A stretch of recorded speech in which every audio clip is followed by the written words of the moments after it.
So let's talk a little bit about thinking strategically about experiences using the Burnt-Schmidt approach with SEMs. This is chapter 10 in the Experiential Marketing book by Burnt-Schmidt.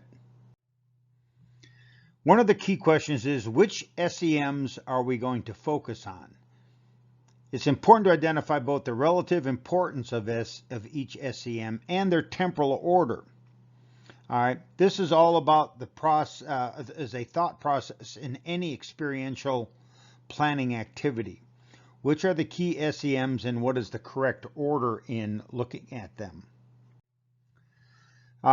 There is an ordering effect. For instance, usually relating is usually a post-experience activity, like asking for a positive social media post or buying souvenirs, those sorts of things.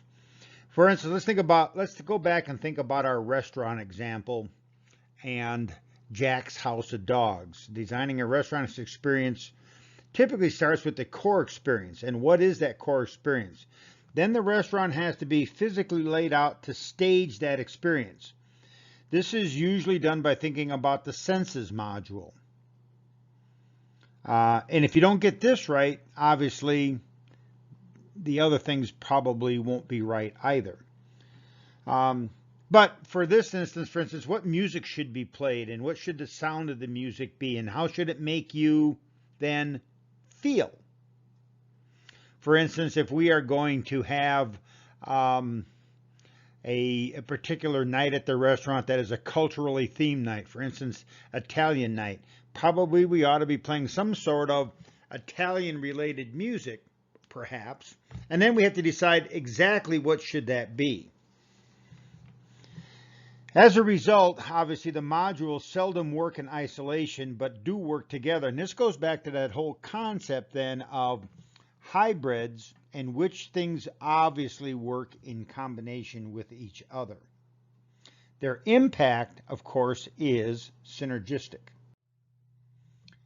For instance, here's an example of what an experiential grid might look like for Jack's House of Dogs, the gourmet hot dog experience. So, so the communications, we want to get, the brand identities, products and services, co-branding, people, etc., and thinking about how they interrelate with the SEMs. And so the experiential grid for Jack's House of Dogs might look like the following. And then, of course, there are some other issues like sub-branding. Sub-branding is usually used to deepen or modify an experience to make it create more depth and to allow the experience stager to create some alternatives so that the individual can customize their experience. An example of this is something called the Grill Room restaurant at the famous Pebble Beach Golf Course in California.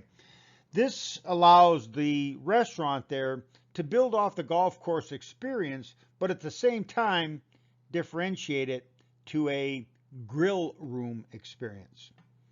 Another example might be Jack's Slammer Dog Special, which of course helps strengthen the hot dog experience.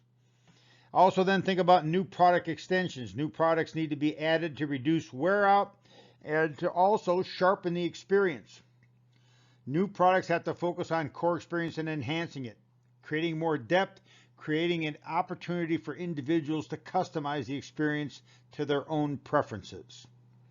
In summary, the key is to focus on the SEMs that most influence the experience and therefore become the foundation for that particular event.